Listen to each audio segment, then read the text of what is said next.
ആന്റണി വർഗീസ് അഥവാ ആട് ആന്റണി. പല പേരുകൾ, പല രൂപങ്ങൾ, പല നാടുകൾ.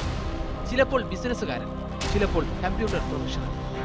ചെന്നൈ, മുംബൈ, വിശാഖപട്ടണം തുടങ്ങി ഇന്ത്യയിലെ പലയിടങ്ങളിൽ ഒളിവിൽ താമസം. മോഷണം, ഭവനഭേദനം തുടങ്ങിയവ ഹോബി.